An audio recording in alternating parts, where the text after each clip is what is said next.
Hey guys, so for today's video we're going to be dealing with the front factory subframe that I went ahead and cut. Now I don't think I've shown you before, but you can see it here now that I have it on the benches. I've cut the middle out and I've capped them, and I was originally going to have a tubular bar link them together, but it just sits too high in comparison to the engine block. So this is like going right into the block. I have maybe an inch or two or three of space, so it's going to be a little bit tight to run a bar in there. And I already have a bunch of bars running across from this engine support. The main problem now is I can't leave it like this because the control arm is bolted to here, and with these rubber bushings, which I've already punched one out, is it deflects. So when you go into a corner, this whole arm is just going to flex because now there's no support in the middle. So now the alignment, the toe, caster, camber, everything's going to go out of whack because this just flops around on those bushings. So to fix that, I got a piece of 1/4 inch steel there, and what I'm going to do is I'm going to cut it out. I'm going to lay a piece on top, and I'm going to weld it on. And now that I have it out of the car, I'm going to cut this a little bit further back because it's kind of hard to have that bend come out and tie it into that front frame like I want it to do. So I'm going to cut it all the way back here. I'm going to try to get it as straight as possible. I'm going to get a little bit smaller of a plate. I'm going to cap it off, and then we're going to tie it in to this front bar here. I don't know which one exactly I'm going to go off right now, but I'm waiting on some parts. There's some really nice tubular disconnect pieces that you can take on and take off. That way, since this mount is solid, if I ever want to take that oil pan off, I only have to do is undo that front bar and disconnect those disconnect pieces. I'll throw a picture up so you get an idea what I'm talking about because I don't have them right now, but I'm going to continue with drilling out all these bushings, cap them all, weld them all up. I'll take it to the shop, clean it up, probably throw a coat of paint on it because it is starting to flake off and rust a little bit, so we can clean that up a little bit. So yeah, so now I'm just going to pop those bushings out and get these sides chopped off and weld it up.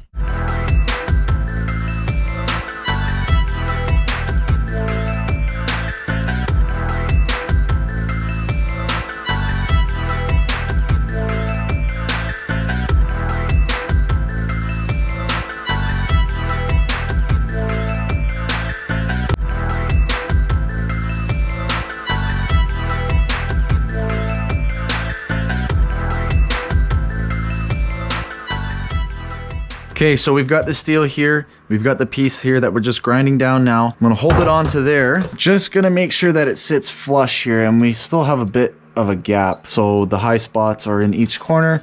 We're gonna take it and we're just gonna grind it a little bit off till we can get it sit as flush as possible, and then cut a piece out of this steel and weld it on.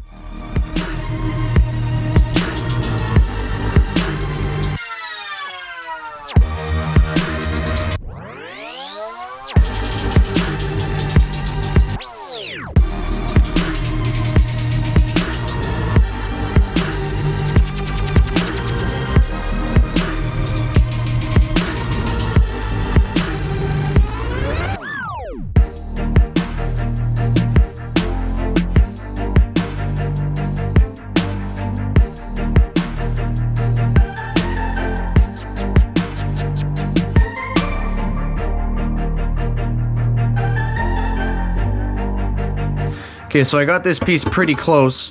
So instead of tracing it and grinding the rest down, I'm thinking I'm just gonna line it up here as it looks pretty close along this whole seam.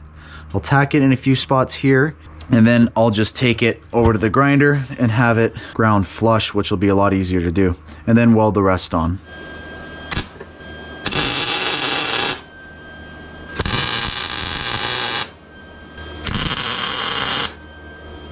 Okay, so I got that tacked on there. It's not going nowhere, nice and solid. Now I'll just grind it down so it's flush and we'll get it welded on there.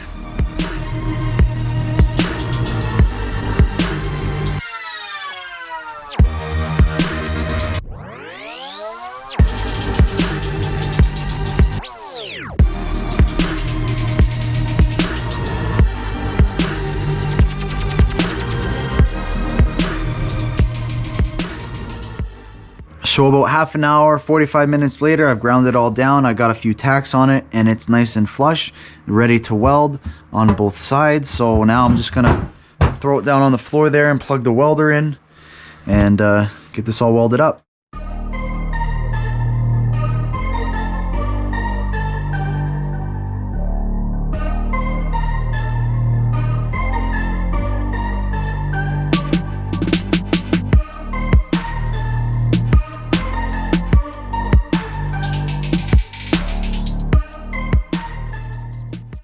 Okay, so we got one done here. I got it all welded up nicely. Pretty straightforward, a little time consuming, but since I already recorded that one, I'm gonna go ahead and just do that one off camera just to get it out of the way. And then once we're done that, then I'll start cutting out the circles that are gonna sit on top of here on both sides and then weld them. And then once that's done, I'll probably be waiting until next weekend to get those adapters, those interlocking disconnects for the steel tubing. Once I get that, I can weld the pipe on here, tie it into that engine frame so that we can get this thing nice and sturdy for what we need. So I'm gonna get started on that, and then I'll continue on once I use that quarter plate and start making the mounts for where the bushings would go. So it's been a few days. I come down with a cold or something, so I didn't really want to come out to the garage. Plus it was a mess in here. So I just spent last night cleaning it up, got everything organized, and I have both of these control arm or subframe pieces welded up. They're not exactly dead on the same, but they're pretty good. So I did get a few parts in so we can keep moving on. We got the alternator spacers so that I can space that alternator out so the belt lines up. I also got two of these interlocking tube frame connectors. These are pretty sick. Notched out like that, and they fit pretty much a machine fit, and they mesh right into each other like that. So they fit right in the tube. If I can get it on here. A nice good fit, and then we weld in that little seam there so that when we want to take this subframe or this cross member out, all we have to do is take these two bolts, one in there, and this just pulls off like that. I also got one more thing, which is a huge piece of the puzzle. We've got the LS1 intake, and this thing really helps with clearance. Like, I can still use a factory strut bar now. I don't have to make something up. The only problem with it is, if you can see in the back here, the LS1 intake has this vacuum hose block that sticks out of the back of the intake. So what I'm probably gonna do is I'm gonna end up cutting it straight across here and straight across here where these openings are, just continue it along like this and then box it in. That way I have a good gap behind here to clear that intake. Once that intake drops down in the back, because it's up about an inch or so, this throttle body might move up and give me some more clearance. Right now when I put the throttle body on, it sits pretty much right in front of the hood latch. So might need to think of a different option for using the hood latch, because I don't think that's going to work, because we still need to run a pipe. So something's going to have to be figured out with that. I'm going to have to modify this power steering pump a little bit. I might just take this brass vacuum nipple off and just put a 90 in there or something, because it's coming close. But other than that, everything's moving good. Oh, we also went to the junkyard. I ended up getting a starter. I got another driver's side exhaust manifold, so I can mount the headers on this thing and start planning up the exhaust. So yeah, that's pretty much that. I'm gonna start drilling out this plate now and cleaning up this cross member to weld those in. So I'll get to that.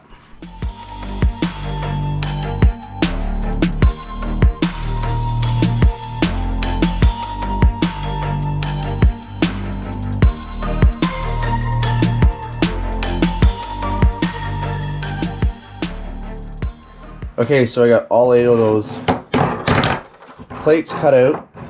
Well, they're not perfect, but it's fine because they'll just sit on top of here, and by the time I go around it with the welder, you probably won't even notice that they're not perfectly circle. I also got the small tube. I got 2-inch pieces here, so we're gonna weld that onto 4 of these plates.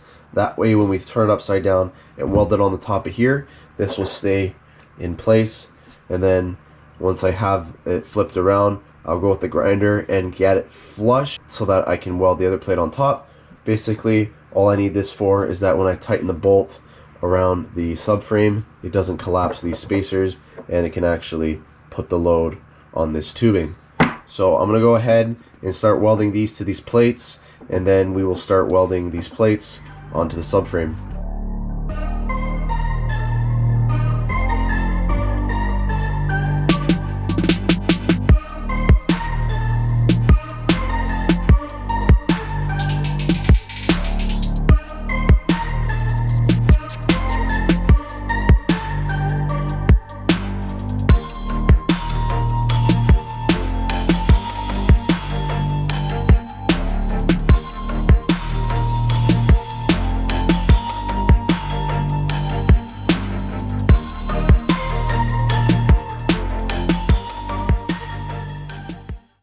Okay, so we got one side done. We got the other side done. Now we just need to flip them over. Now you can see the tube coming out the other side. So what I have to do still is I'm going to grind this almost flush. I want to get this just to sit to the point where it's just barely touching the subframe, and then weld that on. That way it doesn't collapse when I go to tighten it. So it's getting late now. It's like 10:30, so I'm going to wrap it up there. Can't really make too much noise with the grinder right now, so I'll jump back on it tomorrow, grind those posts down, weld the other plates, and then we're going to take them to the shop and get them cleaned up and painted. Okay, it's the next night. I've got those plates in and welded up, as you can see, and I've got it nice and painted now, so hopefully it'll last at least a year without getting any significant corrosion. I'm not going to be driving in the winter anymore, so there's no reason why it should. So now all I got to do to put it in the car is I still got to drill these holes out in order to fit the bolt through it. So I'm going to drill those bolts out and then throw them in the car. Okay, so I got both sides of the subframe drilled out. They're bolted in. Now what I'm going to do, I've been looking at it for a little bit, trying to figure out the best way to go about it. I've got this pipe here, cut on an angle. I'm going to weld it right in the middle like that, and then have this come out to here. I'm going to notch that end so that it fits nicely, kind of like that.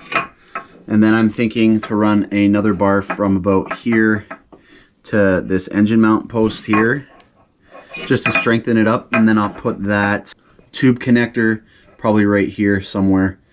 So yeah, so now I'm going to get grinding on this and try to get it to fit here nicely.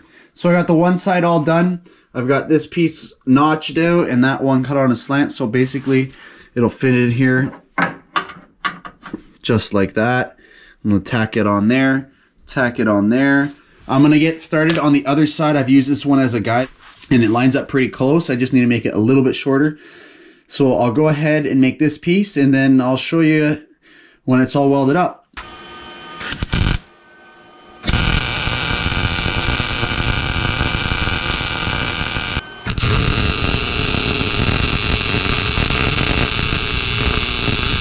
So now that I've got both of those tubes welded up, I've gone ahead and removed the engine mount from the car. I hoisted the engine up, and what I'm going to do now is I want to add some more tubes. So I want to add a tube that goes from here to up here.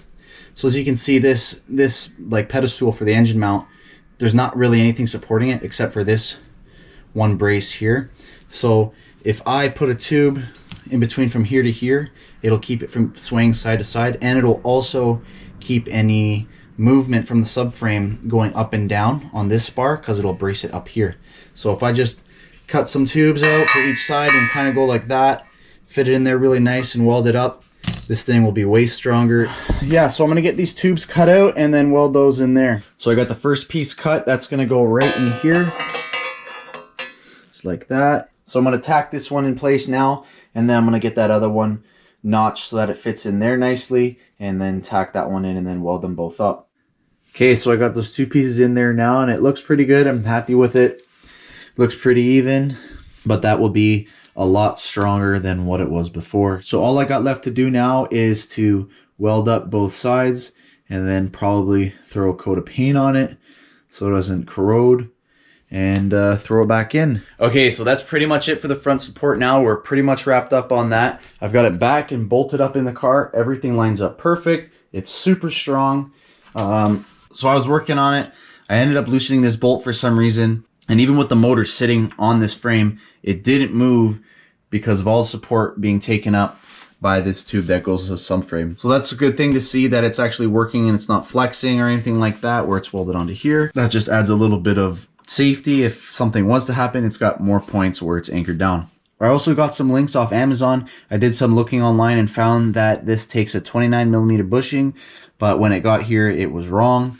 So that was a big waste of time. And now with all the stuff that's going on, it's difficult to get any shipping in a decent time. So if I get the right mount, it's going to be here in like a month. So I did find that an Astrovan uses a similar size to what I need, and I can get those local, so that's perfect. I'll get those ordered on Monday.